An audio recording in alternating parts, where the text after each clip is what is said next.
tal? Muy buenos días, muy buenas tardes, muy buenas noches. Bueno, depende cuando usted esté mirando este programa. Es una nueva emisión de elsillón.jpg. JPG son mis iniciales. Soy Juan Pablo Gautier, mi perfil de Twitter es @JuanPGautier con TH.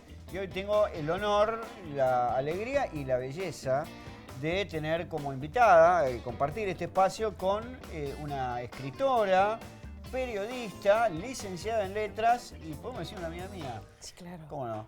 Florencia Canales. A ver, María Florencia algo, Florencia Secas. Florencia solo. Muy bien. Suficiente. Muy bien, sí, suficiente. Sí. Yo tengo un nombre también. Compuesto, pero bueno, es solo, un nombre, es uno claro. solo. Bueno, claro. ¿cómo andás? Bien, ¿vos? Bien, muy bien. Muy contento de tenerte aquí. Realmente. Igual yo, gracias. Bueno, escritora, obviamente, de libros con muchísimo éxito, que tienen que ver con la novela histórica. Sí. Muchos te confunden de profesión y te dicen, sos historiadora. Sí, ¿No? pero no. Como yo hace un rato. Exactamente. Sí. No. Historiador es otra profesión, otra disciplina. Yo escribo novelas, digamos, que son históricas, pero escribo ficción. ¿Y por qué ir para ese lado? ¿Qué fue lo que te enganchó de eso? La historia me interesó siempre, pero me parece que hay un ingrediente fundamental en esto que me hizo querer contar esa historia. Yo soy descendiente en sexta generación de Remedios de Escalada. Ah, la pelota, no sabía eso. Sí, soy parienta de don Una José. familia paquetísima, una familia muy patricia. Y entonces me pareció que era interesante contar la historia de Remedios. Porque tu primer libro empieza por ahí. Mi primera novela es Pasión y Traición, Sí.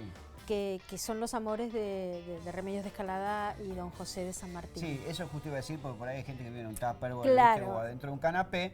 Remedios de Escalada fue la mujer, vamos a decirlo así, oficial.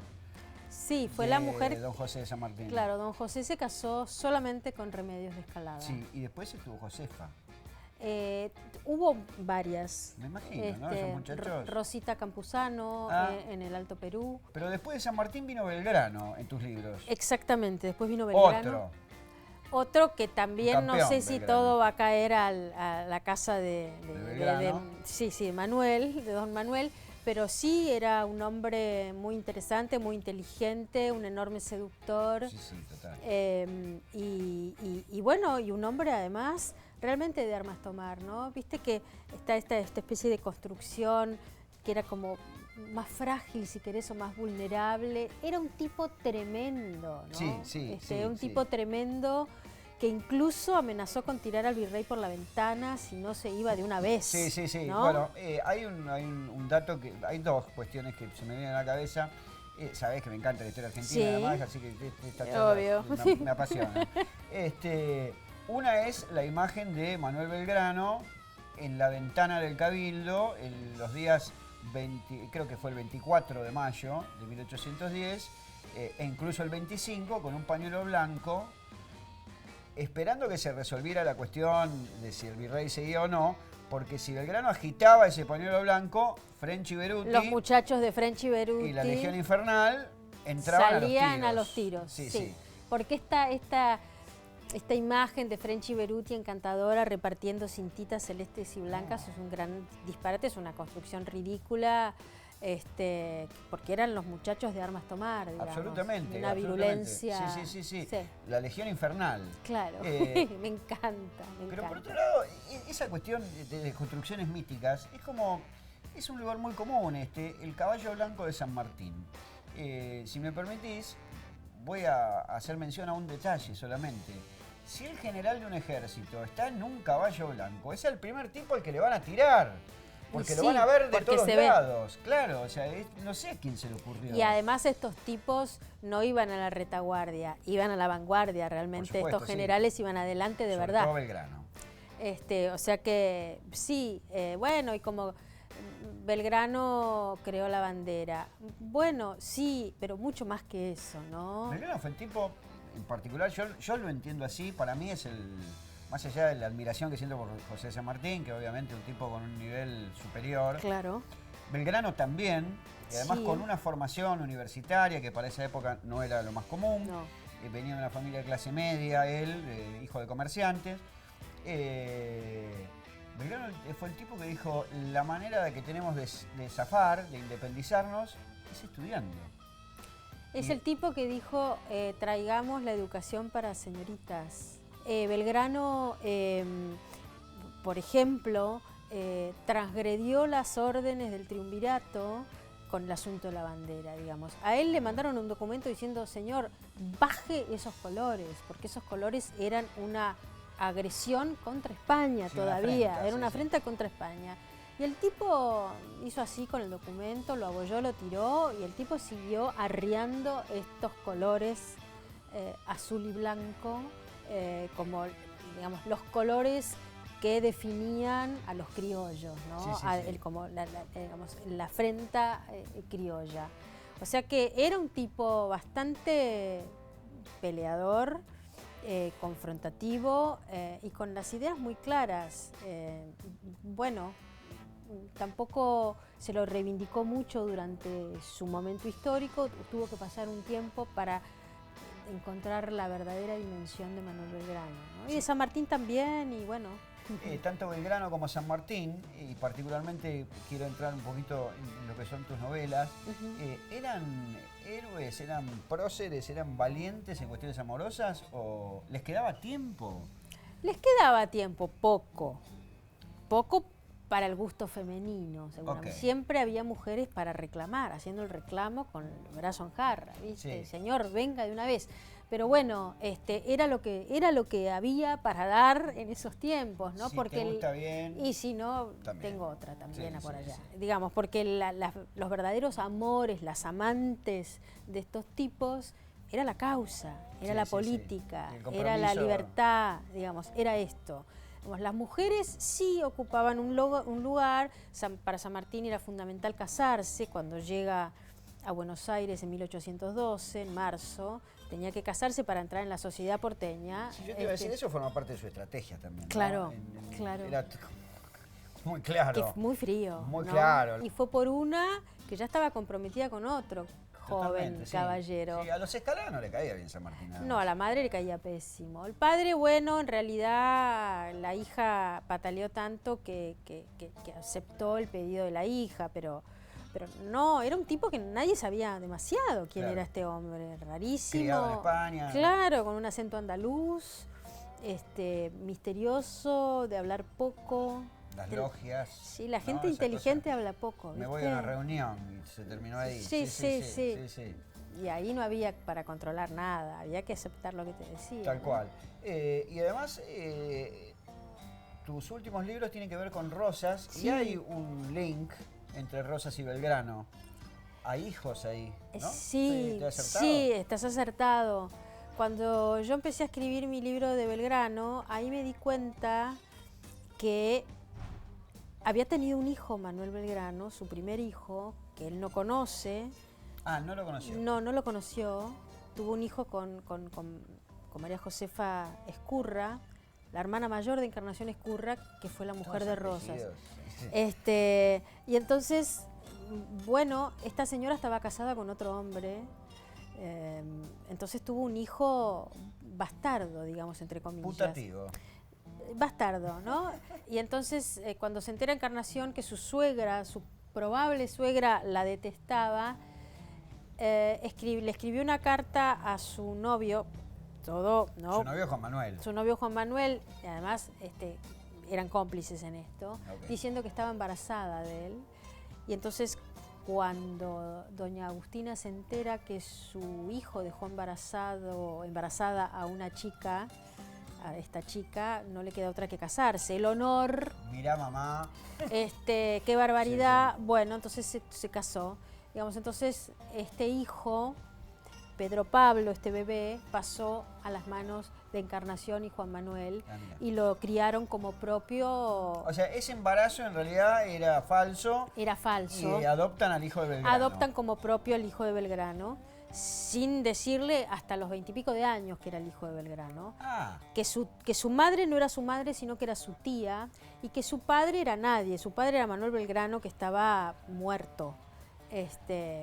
si hubiera existido Freud en esos tiempos, Sí, se hubiera tirado sí, en el diván el muchos festival del diván. y decíamos. sí, hay muchos festivales del diván en esa época que no, Divaнаlusa. sí, claro, que Sí, no sucedieron porque no ¿Y había. qué fue de ese hijo de Belgrano? Ese hijo de Belgrano sí se casó, se fue a vivir a Azul, se agregó el apellido Belgrano, se llamaba Pedro Pablo Rosas y le agregó el Belgrano, Rosas y Belgrano. Fue intendente de Azul. No fue un hombre, digamos, relevante en este sentido, ¿no? Sí. Porque la persona, digamos, la descendiente que toma un poquito de relevancia es Manuelita. ¿Qué es lo que hace Manuelita como para empezar a tener protagonismo? Manuelita es una suerte de princesa de las Pampas. Si así no es la le decían. tortuga, muchachos. Manuelita ya lo Rosas. pensaron todos. Manuelita es la hija de Juan Manuel de Rosas y que muerta Encarnación pasa a tomar una figura, pasa a ser una figura política importante, una especie de canciller, no así, de su padre, ¿no? Su padre hubiera pretendido que ella lo acompañara soltera, ¿no? Que su hija no se casara con nadie, con él, entre comillas, se los acusó de vivir una relación incestuosa. Sí, te iba a decir, por las comillas que pusiste, me parece que con él. Sí, claro. Literalmente. La prensa opositora desde Montevideo publicaba, yo transcribí algunas publicaciones que acusaban al monstruo del tirano de llevar a su lecho a su pobre hija, digamos. Los acusaban de... Y él, te digo, que tenía un sentido del humor bastante especial, era bastante cabrón y bravucón, y en vez de salir a desmentir o salir, le gustaba un poquito coquetear con eso. Un morbo tenía. Y, por eso te quiero decir, vos me preguntás, ¿se la llevó a la cama? Yo te digo, no hay documentos de eso. Está la prensa que decía eso, pero las operaciones periodísticas existen desde tiempos inmemoriales. Uno. Dos, el tipo era especial, adelante de invitados en Palermo, en la Quinta, la presentaba a algunos viajeros ingleses, les presento a mi esposa, Manuelita, la hija incómoda, esto está escrito. Y él riéndose, todos sabían que era la hija, pero jugaban que era la mujer. Por lo pronto nunca lo negó. Por lo pronto nunca lo negó y por lo pronto cada vez en Southampton, ya en el exilio, cada vez que le preguntaban a algunos invitados cuando iban a visitarlo o en las cartas le preguntaban por Manuelita, él decía, esta traidora me abandonó. Se había casado. Después se casó con otro. Se casó con quien le correspondía. Dios mío, ya para el... Difícil, pero ahí sí, una relación muy intensa. Viste que las relaciones entre padres e hijas son particulares. Supongo que así como el de las madres con los varones, con los hijos varones. Claro, desconoces, pero yo te digo porque soy hija. Te escucho atentamente. Son vínculos intensos cuando son buenos, quiero decir. No hay nadie como mi papá, bueno, estas cosas que suceden. Entonces, seguramente ella adoraba a su padre, a pesar de que era un tipo difícil, y él adoraba a su hija. A los hijos varones, al adoptado, y a su hijo, Juan Bautista, ni idea, no sé quiénes son, fuera de aquí. Él adoraba a su hija. Y Encarnación tuvo mucha participación en la cuestión política. Sí, además, claro. Hay quienes le atribuyen el liderazgo de lo que se llamó la Mazorca, que era como una especie de organización represiva, parapolicial, absolutamente sanguinaria además, de clavar las cabezas sobre estacas. Tampoco es para tanto. La época, ¿no? Claro, las cabezas caían de ambos bandos. Pero las cabezas caían de ambos bandos, no es que los federales metían guadaña, digamos, los unitarios también tenían lo suyo, digamos. Se vivía eran tiempos violentos y se circulaba entre ríos de sangre, sí, de un lado y del otro. Y sí, la Mazorca fue una institución parapolicial, es Encarnación quien empieza a armar esta organización cuando su marido está en la campaña al desierto, queda a Buenos Aires. La primera campaña. Sí, digamos, ella queda a cargo del territorio, digamos, ella era una mujer que hacía política pública, ¿no? Las mujeres no hacían política en esos Bueno, tiempos. hoy que estamos en tiempos de la reivindicación de las mujeres y los derechos, y Sí. hay como un conflicto o una pelea, Sí. ¿no? Que está muy presente Sí. en los medios de comunicación y qué sé yo. Me llama poderosamente la atención que en esa época, en ese contexto, una mujer accediera al poder real, al poder fáctico, porque en ese momento no solo era el poder político, sino el poder económico. Claro. Estamos hablando de Rosas, un potentado, Sí, sí. ¿no? O sea, un tipo dueño de la provincia de Buenos Aires. Absolutamente, y allá de familia. ¿Y cómo le rica. permitieron a una mujer eso? Bueno, ella manejaba la contabilidad y la economía de su casa con Juan Manuel, de su casa, la casa de los padres, y de amigos de Rosas. Esto era un Contadora. disparate. Era, Contadora. no, había tenido tanta facilidad para los números que su padre le enseña a manejar los libros, digamos, a hacer, ¿no?, las entradas del debe y el haber, esa cosa Sí, plomísima. yo no puedo. Bueno, yo tengo cosa siniestra. Ella lo hacía, ella, digamos, Rosas le entregó prácticamente su patrimonio, digamos, vos hacé. Cuánta confianza. Y ella, bueno, por eso ella se manejaba, por eso en el espacio público con todas las de la ley. Incluso cuando vuelve Juan Manuel de la campaña, los muchachos, sus, digamos, su entorno le dice, bueno, ¿por qué no la sacás ya un poco, ¿no?, de las primeras planas? Ya está, suficiente, volviste vos, sacámela de acá porque una mujer no. ¿Nunca te llamó la atención, o por ahí sí, vos me lo vas a decir, la historia de amor entre Mariano Moreno y su mujer? Sí, claro, me llaman la atención muchísimas historias de amor de esos. Y tengo muchas historias todavía guardadas en cajones. La mina que le escribe 7 cartas al tipo estando muerto sin saberlo y le cuenta sí, todo claro, lo que pasa. Claro. ¿No? Esa es una lindísima historia que me debo, pero bueno, yo ya estoy escribiendo mi próxima novela. Epa. Que saldrá en agosto, También septiembre. Novela histórica. Sí.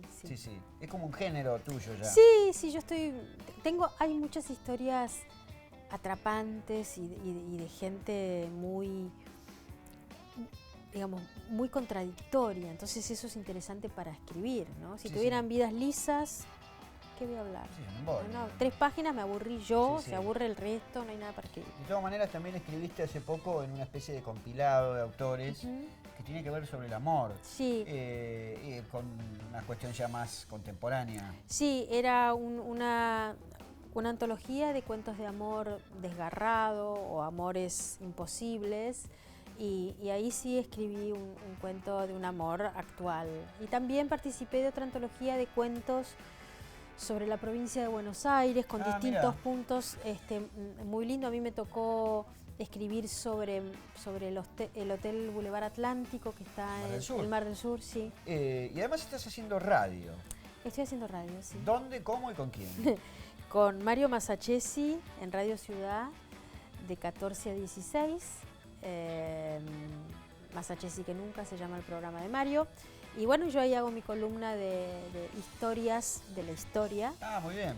Sí, y ahí hablo, bueno, de personajes históricos, de amores. Siempre el amor presente. Y el amor, me parece que el amor y la historia son, primero voy a decir, 2 conceptos que a mí me obsesionan enormemente. Y me parece que sí, el amor es un sentimiento que hace que el mundo gire y es el motor, ¿no? La primera pregunta que se me ocurre escuchándote es, ¿un sentimiento? Bueno, estamos hablando enorme, digamos, un sentimiento. Después empezamos con el desamor, digamos, y todos los satélites que salen disparados a partir del amor. Sí, los anillos de Saturno del amor, sí. Sí, perdón que lo digan. Y el sufrir, y el horror, y el placer, y la pasión, y el congelamiento, el enamoramiento. Sí, ¿no? claro. Muchas veces se confunde, es muy fácil. Y eso. Sí, claro, es muy difícil no caer, no estar atrapada, ¿no? por este sentimiento. Te traigo de vuelta. Ese fue el primer concepto. Sí. ¿Nos acordamos del otro? La historia. Ok. La historia. Me parece la historia y acá te digo con H mayúscula y con H minúscula, ¿no? Me parece que ¿Cómo es eso? la historia con H mayúscula es el devenir de los hitos que construyen. La línea de tiempo. Exactamente. Después Ok. la historia, digamos, la historia es más chiquita, es mi historia, tu historia, digamos, que arma la gran historia con H mayúscula, ¿no? Me parece que eso es lo que construye identidad, en principio, identidad antropológica y sociológica. Y entonces, bueno, soy muy curiosa y muy inquieta y estoy todo el tiempo buscando pistas, ¿no? Eso. Es una cuestión antropológica, justamente, Claro. hasta te diría yo de detectivesca. a lo mejor. Absolutamente. Yo cuando yo aprendí a leer muy chica y empecé a leer novelas de muy chica y leía unas novelas, Los Siete Secretos y unas colecciones, Los Siete Secretos, Los Cinco Secretos, y que eran como unos niños que jugaban a ser detectives. Entonces yo jugaba a ser detective a los 5 años, a los 6 años. Muy bien. Y realmente me creía que era un detectiva. O sea que la verdad... Qué lindo término, detectiva. Sí, sí, sí. Yo andaba por la calle realmente, bueno, anotando pistas, ridiculeces, pero bueno, ¿Y hoy sí. seguís con eso? Y sí, mira, si yo ando todo el tiempo buscando datos, información, documentos, si yo ando buscando en la historia, es que voy ahí atrás como un detective detrás de las pistas. Sí, igual estoy entendiendo que no es solamente curiosidad. Me parece que es una cuestión un poco más amplia. Vital, te diría. Sí, sí, como una especie de alimento. Total, ¿No? total, sí, Una absolutamente. búsqueda. Absolutamente, sí, sí, sí. Ahora, volviendo a las cuestiones de los héroes y de los próceres y todo eso, muchas cosas no se podían dar a conocer. No. ¿Dónde estaba el hombre en esa relación? ¿O era simplemente un uniforme, un general, el poder, la bandera, ¿no? Los galones? No, bueno. Había un tipo, a ver, sí, las minas había. se morían por Belgrano. ¿Y Belgrano qué? Y Belgrano era un hombre que tenía muchas mujeres detrás y que además... Él tendría que ir atrás de alguna. Él, por supuesto que andaba atrás O de se alguna. sentaba y Siempre esperaba. casadas, vaya uno a saber por qué, con problemas. Bueno, con problemas. O soluciones. No Está sabemos, bien, Canales, no nunca voy se a sabe. juzgar, tenés razón. No se sabe. Pero, por ejemplo, él le recomendaba a sus amigos que aprendieran de las mujeres. Bueno, sí, sí, me encantaría poder hacerlo. Que aprendieran de las mujeres, que las supieran escuchar. Algo rarísimo para esa época, porque los hombres no escuchaban a las mujeres. Los hombres así. No escuchamos. No. En general. El Punto. ser humano no escucha en general, punto. Sí. Los hombres. Period. Sí, los hombres escuchan por ahí un poco menos a las mujeres. Pero bueno, él daba estas recomendaciones. Digo, un hombre de avanzada, un hombre que registraba a la mujer. Los hombres en general no registraban demasiado a las mujeres, salvo qué bonita, me gusta, me quiero casar, quiero tener hijos. Uy, qué pesada. Bueno, para eso tenemos el programa de Roberto Galán. Por eso te digo, Sí, sí. pero Belgrano no atendía más allá de lo que veía, digamos, físicamente. Era un tipo bastante, voy a decir feminista, es una palabra que no debiera usar. Volvemos a la frase que me escuchaste decir, o que dije yo, espero que la hayas escuchado, y si no la van a escuchar ahora todos. Modernos y progresistas hay muchos, evolucionados muy pocos. Claro, Belgrano era un hombre evolucionado. Bueno, Florencia, un placer. Yo realmente te he escuchado muy atentamente. Es un placer siempre Por escucharte. favor. Además, muchísimas gracias No, gracias a vos por invitarme. aceptar la invitación desde ya. Aquí estamos. Señoras, señores, la escritora, periodista y licenciada en letras, además, Florencia Canale, recomiendo sus libros. Bueno, si escucharon esto, hay que salir a comprarlos. Y la verdad que sí. Sí, la verdad que sí. La verdad que sí. Bueno, hemos llegado al final de esta nueva emisión de elsillón.jpg. Soy Juan Pablo Gautier, mi perfil de Twitter es @JuanPGautier con TH. Nos encontraremos, el Poder Superior mediante, y también, por obra y gracia del director de programación, en un nuevo programa. Señoras, señores, jóvenes, niños y adultos, muchas gracias.